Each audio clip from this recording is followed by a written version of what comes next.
Kasus kali ini adalah sebuah kasus yang tidak diketahui sebelumnya bahwa bayi ini memiliki kelainan bawaan. Saat kita melihat tampilan wajah, saya tidak menemukan adanya kelainan. Juga tulang hidung tampak normal, artinya dengan tulang hidung yang terlihat, dia tidak masuk ke dalam suatu kondisi kategori sindrom. Tapi perhatikan struktur kepala. Ini kita lihat juga air ketubannya berlebihan, kemudian saat kita melihat bagian kepala isinya cairan semua. Padahal seharusnya bagian kepala itu kan terisi oleh bagian yang padat ya, otak, jaringan otak, korteks. Ini semuanya terisi air. Masalahnya dalam pemeriksaan sebelum-sebelumnya tidak ditemukan adanya kelainan seperti ini. Ataukah itu mungkin tidak terlihat? Permasalahannya sekarang yang kita temukan adalah kondisi pada saat kita melihat sekarang bahwa ini sudah menjadi kasus hidrosefalus dengan bagian otak yang sudah rusak hampir keseluruhan. Nah, sekarang apakah ini munculnya baru saja? Kerusakan otak yang sedemikian parah seperti ini seharusnya sudah terjadi sejak awal. Karena kemudian kita menemukan adanya kelainan pada bagian punggung, yaitu spina bifida. Dalam bahasa mudahnya ya tulang punggung atau tulang vertebra, tulang belakangnya pecah dua, jadi suatu sarafnya itu keluar dari tulang belakang. Makanya bentuk kepala jadi seperti ini, otaknya rusak. Karena tekanan kepalanya jadi turun ke bawah, menyebabkan otak tidak mau berkembang, akhirnya tersisa tinggal cairan, jadi otaknya itu menciut ya. Jadi tinggal terisi air begini. Ini kondisi hidrosefalus yang sudah sedemikian parah ya. Jadi kalau bagian kepala harusnya otak terisi benda ya bagian padat, ini sudah isinya cairan semua. Kalau infeksi virus bisa saja, tapi tidak menyebabkan tulang belakangnya pecah ya. Jadi pada suatu kondisi nanti kita lihat bagian tempurungnya menjadi berlekuk seperti strawberry head begini, lalu bagian otaknya hancur jadi terisi air. Dan bagian cerebellum atau otak kecilnya jadi menciut, dia tidak berkembang. Prognosisnya ya jelas buruk ya. Karena kondisi seperti ini kemungkinan bayi hanya bersifat vegetatif. Vegetatif itu ya seperti kondisi tanaman ya, jadi tidak bisa memfungsikan motoriknya. Ya dalam kondisi hidup ya hidup, tapi fungsi akal budi, fungsi luhur, fungsi motoriknya tidak berjalan sebagaimana mestinya. Kalau tampilan wajah tidak ada masalah, jantung semuanya bagus. Masalahnya nanti ini yang memfungsikan perintah seperti misalnya berkemih, kemudian buang air besar, fungsi nafas, semuanya kan juga akan tergantung dari sistem saraf pusat di otak. Oke, jantung otonom dia sendiri, tapi kan tetap dipengaruhi fungsi saraf pusat di otak ya.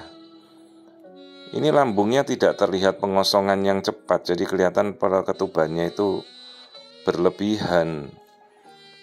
Jadi kemungkinan bayi ini juga tidak bisa menelan. Jadi lambungnya tuh tak tervisualisasi, meskipun nanti kelihatan bisa minum juga, tapi fungsi dia menelan ini terganggu pasti. Jadi ini ada suatu kondisi 28 minggu di mana ini baru ketahuan sekarang pada saat ibunya datang.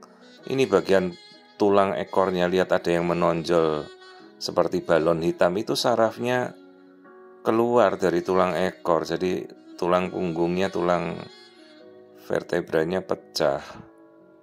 Namanya spina bifida. Jadi ini yang kita lihat di ujung bokong atau di ujung tulang ekor, sarafnya tuh keluar. Jadi kalau tulang belakang tuh isinya kan medula spinalis namanya. Ya kalau kita lihat, nah inilah yang serabut sarafnya sampai terburai keluar. Jadi praktis kan otaknya penurunan tekanan di kepala, jadi dia melorot, mengalami herniasi, makanya otak di kepala itu hancur. Spina bifida ini kelainan yang sangat fatal. Jadi katakanlah kita mau repair, kita tutup nanti dengan dokter bedah saraf, tapi kan gimana kita mau mengembalikan bentuk otak lagi yang sudah hancur? Jadi kan spare partnya otak yang sudah hancur kan tidak bisa kita kembalikan. Ya hancur ya sudah hancur. Itulah, jadi ada fungsi-fungsi tubuh yang bisa reversible, bertumbuh. Lah kalau otak hancur kan sudah rusak ya. Jadi ini bagian tempurungnya, kepala menciut, otaknya hancur. Terus bagian tulang ekornya pecah, namanya spina bifida. Jadi ada selaput sarafnya itu jendol, namanya meningocele ini. Ya, spina bifida namanya. Jadi ya kita edukasi, inform konsen sejelasnya pada orang tuanya. Kalau bertahan pasti bayinya akan bertahan, tapi ya anak-anak dengan kelainan hidrosefalus, spina bifida itu secara kekuatan ya dia kuat ya, bertahan hidup. Tapi dia tidak bisa memfungsikan fungsi luhur, akal budi, motoriknya semuanya terganggu. Tentu kita kan sering melihat di tampilan media elektronik kan, kadang-kadang anak-anak dengan kondisi hidrosefalus, dipasang selang kepalanya, ya, tapi ya fungsi motoriknya rusak gitu. Ini kita lihat struktur jari tangan, kita juga kadang bisa melihat, ya itulah, lihat guratan tangan ya. Kadang saya juga mengamati guratan tangan si bayi, kadang kan palmar crease atau guratan tangan di bayi kan terlihat ya. Iya, semua sudah ada takdirnya masing-masing di suratan tangan yang sudah dituliskan di tangan kita. Hanya sekarang ya kondisi seperti ini yang kita temukan pada bayi ini ya. Kondisi yang sangat memprihatinkan ya.